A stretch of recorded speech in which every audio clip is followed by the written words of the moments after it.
I signed on to the project, which has been running since 2016. I signed in 2021. This is a national interest that I represent.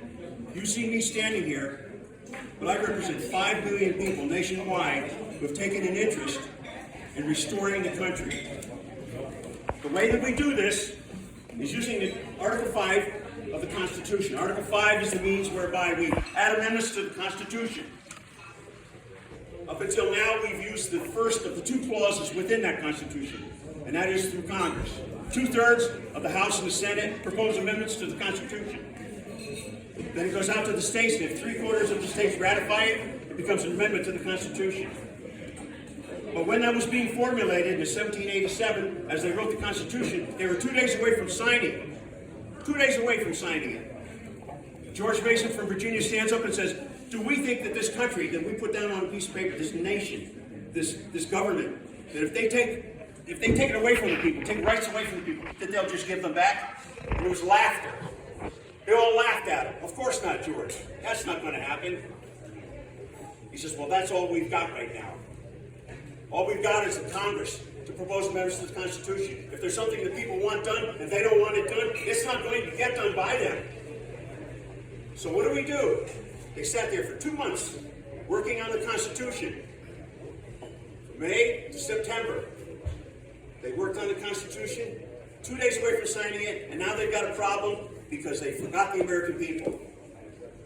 After a long pause, eventually, a man from Massachusetts, Elbridge Gerry, stands up and says, I recall that earlier in this convention, we had a proposal to allow the states to propose amendments to the Constitution. Why don't we add that in? Governor Morris from New York, he said, yeah, I recall that too. That's what we should do. So their plan was to allow 2/3 of the states to call a convention. There was no debate. Everybody heard what he had to say. There was no debate. And it was unanimously approved by all the states there. So this became the second clause of Article 5. And this is the project that we're working on, given to us by the framers. Since I saw you last, since I spoke last, January 22nd, Kansas became the 20th state to sign on. We need 34 states. Kansas became the 20th. We're moving ahead.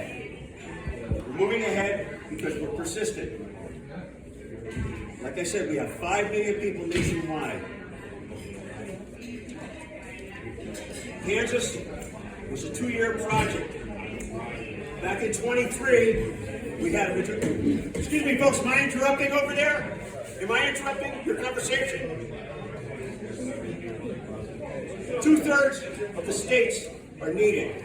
And Kansas put that into their constitution, that they had to have 2/3 of their legislature to pass anything regarding the convention of states. And what happened was it was unconstitutional. So we were in the courts from 23 to 24. And we got it accepted as unconstitutional, and then they were allowed to proceed. We won this January with a vote of 80 to 42 in favor of holding that convention. We had a big majority there. It was a big win. That vote actually surpassed the 2/3 requirement that they had intended. Because people saw that this was what was needed to correct this country. A legislation, an amendment proposed by the people, backed by the people. We have 27 amendments. This would be, this change that we want to make, this improvement that we want to make, requires the will of the people. It requires the will of the people in 2 methods. 1, proposal, and a 2nd, ratification. The proposal portion is divided into 3 issues. We want term limits for federal employees, not just elected officials, but people who make the laws that we have to follow. People who are department heads, and they sign off on this, well, then the American people have to follow this law. Well, they should be under review by the American people. We should be able to, they're appointed by the president, so we the people should be able to tell the president, Mr. President, pick someone else. This person is not performing up to our expectations as a people. That's a right that we should have. Consent of the governed. They're governing over us without our consent. We need input into that branch of the government, which is not a branch at all. It's a bureaucracy. Second issue is financial responsibility. I have a budget. I run out of money. But it doesn't seem like our federal government ever runs out of money because they just keep printing it and printing it. What happens? Our money is devalued. We need responsibility in the way we manage our money. And I'm no accountant, but there are plenty of good people around who know how to manage money, and that's what we want in our government. Good management of our tax dollars. We heard Jonathan talk about how they take our state tax dollars and they just throw it away. It's happening all too often. The great scandals that are happening out there in Minnesota. That's money. That's our money. That's your money. That's my grandchildren. The money they're spending now is yet to be earned by my great-grandchildren who haven't been born yet. They're spending their money. This country's in debt. We owe 37 We trillion. owe our posterity an opportunity to live free of debt, which we haven't had for quite some time. And the third thing is the overreach of the federal government. Those three issues. Term limits, responsible spending of our money, and a stop to the overreach by the federal government. Now, my state director here, she gave me the opportunity to talk on that issue early on in my volunteer days. And that overreach of the federal government happens by way of the Supreme Court. Necessary and proper. Let's start with necessary and proper. Sounds good, necessary and proper. They want to do everything that's necessary and proper. Well, for the person proposing that legislation or those rules, of course it's necessary. But is it proper? Does it violate the intent of the Constitution? The intent of the Constitution was to limit government, not to expand it. And necessary and proper has been shifted into the Commerce Clause, and they're doing things outside of commerce. 1995. The Supreme Court recognized that the government overextended itself in establishing a federal gun-free school zones. Gun-free school zones were laws by the federal government, a police power taken away from the states by the federal government. Policing powers are not an issue for the federal government. That's to be done by the states, but the federal government intruded on our state rights. And they were successful to a degree. In 1995, the case came between the Supreme Court, and the whole issue of gun-free school zones was laid bare for the courts to examine. And what we found was that they were using a hypothetical situation to do it. They were saying, well, if these school zones have guns there and people are shooting people at the schools, well, that's going to affect the businesses in the area. They won't want to establish businesses in the area. And that's how they linked it to a commerce issue. Well, that has nothing to do with commerce. And the Supreme Court correctly decided that law is no longer constitutional. And so those people who supported that law, they were burdened by that. And what did they do? Did they take it? Did they take what the Supreme Court said? No. They went back to Congress and said, look, you better rewrite that so that we can still uphold this law. A rebelliousness on their part.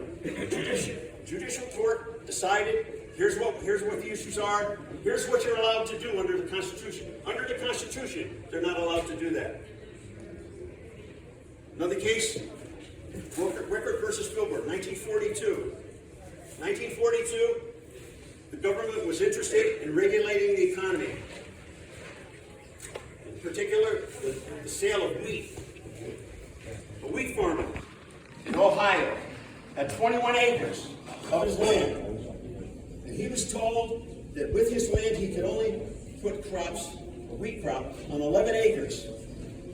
That's it. That's what they allowed for this man. He had 21 acres and he was supposed to let that go, not produce all that wheat. But he went ahead anyway. He did it because, you see, he was keeping the other portion for himself. He was going to feed his livestock. He was going to make bread. He kept it within the farm. So it really didn't leave his farm. It wasn't a matter of commerce. But when the federal government argued the case before the court because he won all the courts all the way up to the Supreme Court. And the federal government was still trying to take this man to court, still trying to impose a fine on him for defying them and growing all the wheat that he could on his land. They were upset with him, and they were going to make an example of him. And what they told the Supreme Court was that if every wheat farmer did what he did, they wouldn't have to buy wheat on the open market to feed their livestock and to feed themselves. So therefore, he's affecting the economy. It never left his farm, and they were able to penalize him for growing wheat for himself. Think about that. I grow tomatoes. Could the federal government come after me for not buying my tomatoes because I grow them in my own land? That's a violation of his rights, a violation of my rights, a violation of all of our rights. And that's what the Supreme Court did to us in 1942. They can still do that if they try. Things have changed. We have a little bit different Supreme Court makeup at this point. But we need to take advantage of it. We need them to return to the states what belongs to the states, as they did with abortion. It was not a federal issue. There's nothing in here talking about abortion. The only thing talking about abortion is that it is death. Death to the unborn innocents. We had an issue for years called slavery, and it was done away with. It was done away with because it was wrong, and our country made an effort to make it right. And that's what's going to happen with abortion. Nobody wants to talk about abortion. None of the politicians want to stand up about abortion, except the Democrats, except the party that wants to kill. That's not going to happen, because the creator of all of those people has handled this issue so that it hasn't died. It's still in the forefront of our minds. It's still something that's going to happen. Convention of States is calling for a convention. We will propose amendments on those three issues. The overreach of the federal government, we want to stop them. We want to tell the Supreme Court, you're limited in your adjudications. You're limited to what is only in the Constitution. Only those things which are enumerated. Only those things which are spelled out. We have records. The Constitution says that we have to maintain a record of all of those legislative sessions whereby people tell, this is what I want this law to do. This is what it means. This is what it doesn't mean. And that's where the Supreme Court should be paying attention. What was the intention? And what does it say there in plain English? Don't stretch the imagination. Don't stretch these things out to give the federal government more power, because that's not proper. Yes, it's necessary for you to get what you want, but it's not proper to expand the federal government. It was constructed as a limitation on government, and we want to maintain that limitation. We don't say small government anymore because we're not a small country. We're a big country. It's going to be a big government. But let's make it efficient. Let's make it work right. Let's make it a country we can live with instead of what's happening to us now. And we get a lot of opposition to our cause. We have a lot of people. We've been at this for 10 years now. And we have a lot of arguments that come up to us. And these are not new arguments, not within the 10 years. Back in the 1980s, the Convention of States was proposed to produce a balanced budget amendment. In the 1980s, I don't have the dates exactly, but I'll tell you what happened was they set a deadline for the time when they would have all the 34 states they needed to hold a convention. What happened was they were 2 states short of holding a convention of states back in the 1980s. The National Taxpayers Association supported it, wanted it to happen, but it didn't happen. But Congress took notice of that. Congress noticed that the American people were behind a balanced budget, that there was a movement that could have bypassed them, that could have gotten it done without them, just like now, getting it done without Congress. And what they did was they took up the issue. One of the most liberal Democrats from Illinois, Paul Simon, I don't know if somebody old enough to have heard that name, Paul Simon. Paul Simon, he wrote it. It passed the House. And when it got to the Senate, they held a preliminary vote to see how many votes they were short. They were only 2 votes short. So they ran it after they twisted a few arms. And they thought they were going to have it. And so enough, the final vote comes, They were still one vote short. And we don't have a balanced budget amendment. And nobody's taken that up since then. It's almost like the government had a say on it, and the people lost. We lost the ability to have a balanced budget in America. We don't say balanced budget anymore because it's not true. They lied. They're not going to balance the budget. They're going to twist it. They're going to change it. You see, Germany. Germany had a monetary plan whereby they were limited in how much they could spend. And when COVID came along, well, they couldn't live by it.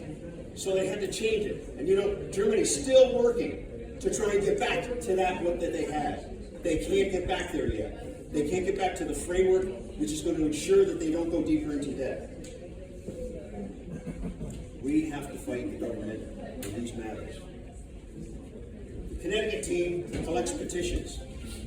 We tell our legislators we want this Connecticut to be a part of this movement. This is a national movement. We want Connecticut to be part of that. And we need petitions to tell those legislators that. I looked into what happened in Kansas. What happened in Kansas was they had 50,000 signers for the petition. 50,000. You know how many people that is in regard to the total population of the state? 1.6% of the population. 1.6% of the population of Kansas was working or signing or agreeing with the Convention of States. In Connecticut, we have 21,000 people, and that works out to 0.5%. We are 1/3 of the way of getting to where Kansas was when they passed it. We need help in Connecticut, and we need your help. I'm here. I go to fairs. I talk to people. We need you to talk to people. We need you to understand this issue and not sit back. Doing nothing is not an option. This country will crash if you don't do something. This is what I found in 2021 when I came to the Convention of States. I found that there was a plan, a hard, fast plan of making America improving it. You want to improve this country, you take up the petition, you take up our cause, and you become part of the plan. 5 million people, join with us. Because like I said, doing nothing is not an option. Not for the future of our children, not for the future of our country. If you come over here, we have petitions, we have literature we can give you. You can learn all about it. And I thank you for your time. Thank you all. Thank you very much, Bill. They're right over here, helping out. So, I'd like to introduce you next to Matt Corey. Matt Corey